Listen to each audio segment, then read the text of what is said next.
Honorable judges, good evening.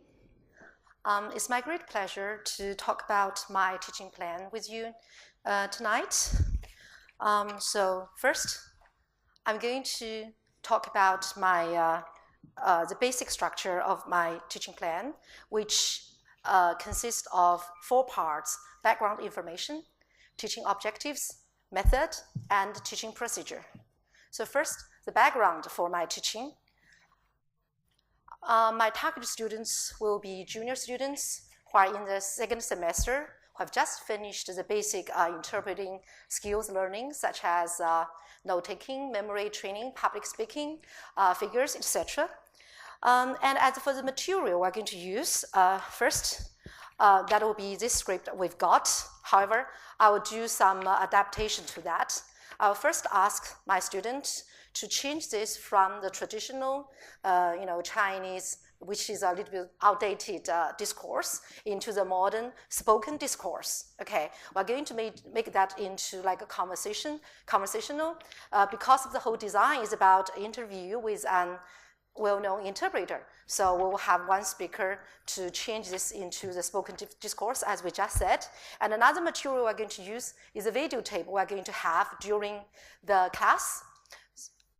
Next, teaching objectives. So first, we're going to enable students to utilize the basic interpreting skills they learned in the 1st semester in this simulated interpreting, which is an interview, as we said, with a famous translator. Secondly, we're going to help students learn how to carry out performance evaluation and establish the awareness of error analysis, which I think is essential for students. Next, method. For the teaching method, I have 3 keywords. First, task-based. Secondly, student-centered. Lastly, situational learning. And next, I'm going to focus on teaching procedure. I divided into 3 sections, as you can see here: pre-task, engaging task, and post-task. So, pre-task, we need to do a lot of advanced preparation before the actual class. First, I'm going to give the topic to the whole class. I'm going to tell them this is about an interview with a well-known translator, and I'm going to give the name of the translator to them. So they can start to do some research on the internet. And also, I mentioned a very important part for this interview is the translator is going to talk about his view on the standards of translating work. And also, I'm going to give them, students, a short vocabulary list, which are some keywords from this discourse. Although we changed it into spoken discourse, we still keep some keywords here, such as 宗旨、神韵、明白流畅、印意 ，OK， and 晦涩的字句、暧昧不清的表达。So I gave some keywords there. That's about our part of our preparation. And secondly, I'm going to give the students an evaluation form in advance, which can divide it basically into 3 sections. The first part is the faithfulness to the original information, which takes about 50% of the whole total score of their, performance. And the second part is about the quality of the language, of the rendering, which is about, say, for example, the right, the correct use of the language, the grammar, no grammatical mistakes, and if they can use some basic interpreting skills, such as addition, omission, conversion, etc. And the last part for this evaluation is about their delivery, to see if they have a good eye contact with the audience, if they have the right voice volume, the right talking speed, etc., about clarity, about delivery. Lastly, we're going to divide them into a few groups. We will have one journalist who is going to carry out this interview, and one student plays the role as translator, Mr. Zhu. And then we have one cameraman, 4 interpreters, and 4 question masters, and then the rest will be, say, 12 audience, which can be divided into 4 groups of 3. So this is about the essential part of our pre-task preparation. And then engaging tasks, which takes place inside the classroom. And we have the following sections. First, at the very beginning, teacher will check out their preparation work, which includes the background knowledge, okay, to see how much they know about this translator, what kind of views a translator may have on translating job, and also to check out the vocabulary understanding to see, as I said, we give them a list to see if they can come up with correct, translation. Next, the simulated interpreting. This will be a major part, and this will also be videotaped by the cameraman. Therefore, later on, we can use this video to judge the performance.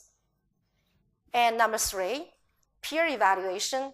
So once the interview is finished, the simulated interpreting is finished, we're going to ask the students. Remember, we have 4 groups. So each group will watch the video again, and each of them will be designated one interpreter. So they will just need to focus on one interpreter's performance based on the 3 parts, as we said: faithfulness, the language, the quality, and the delivery.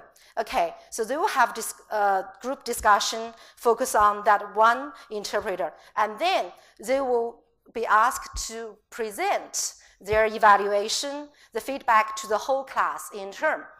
Okay, so once this step finishes, and then it's the teacher's role. The teacher will come up to offer feedback, because we cannot just trust the students' feedback, okay? So the teacher will offer her feedback and also ask students, actually the students here means those 4 interpreters.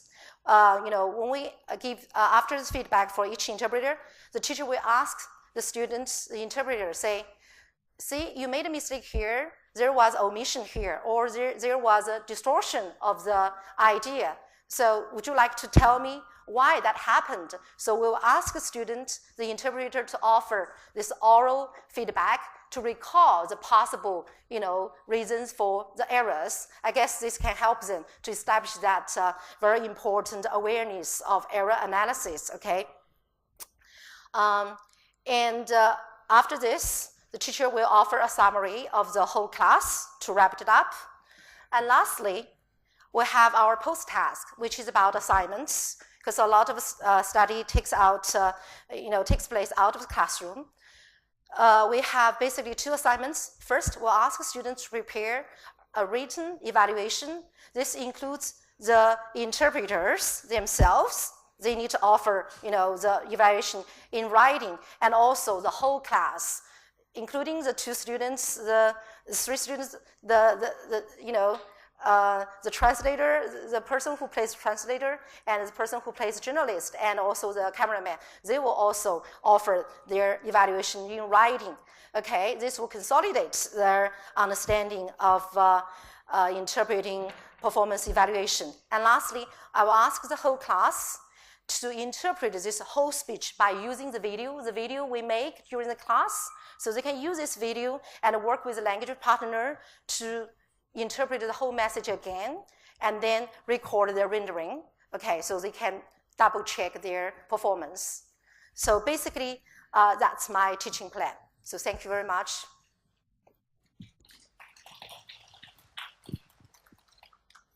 Thank you very much.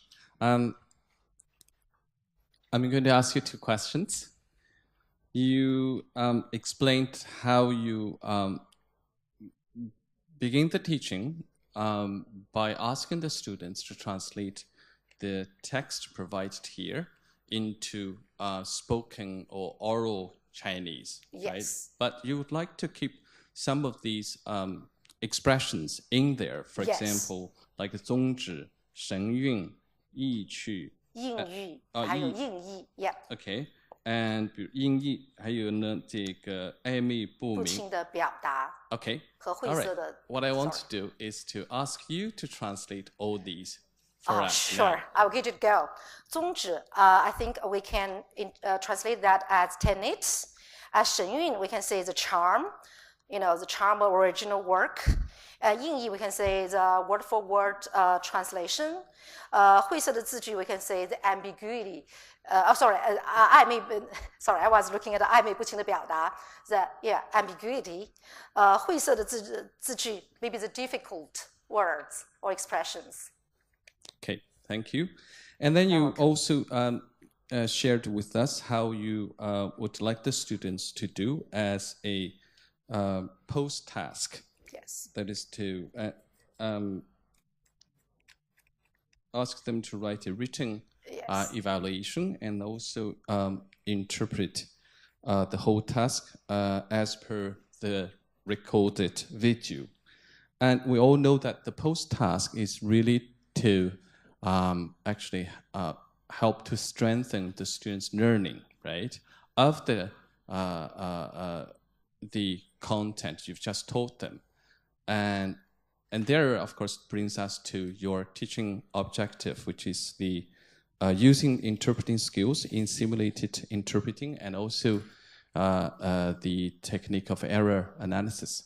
So could you actually explain to us how your post task you're giving to the students will address these two teaching objectives? Right. Thank you very much for your question. I think between these two post tasks, the two assignments, I think the first one actually serves the purpose right. Because I ask students to offer the oral, feedback in class, and also ask them to recall, the interpreter recall the possible reasons for their errors. However, I want them to put them in writing. So when they do this in writing, they will really to calm down, to really reflect on their performance. And maybe in classroom, they cannot really reach the goal or, to give a full, clear understanding and reflection. So I want them to use this task, this assignment, to really think about it and put things in writing. Okay, I think this will really, in this process, it will really strengthen this kind of activities awareness. However, for the last one, I have to say this is not really closely related to this, to serve this goal. It's more like to ask them to do some extra work. Students might get lazy, so I always give them some material to work on.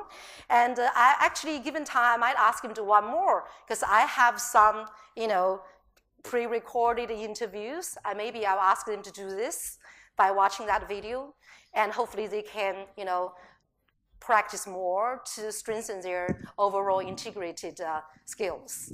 Thank you very much. You're welcome.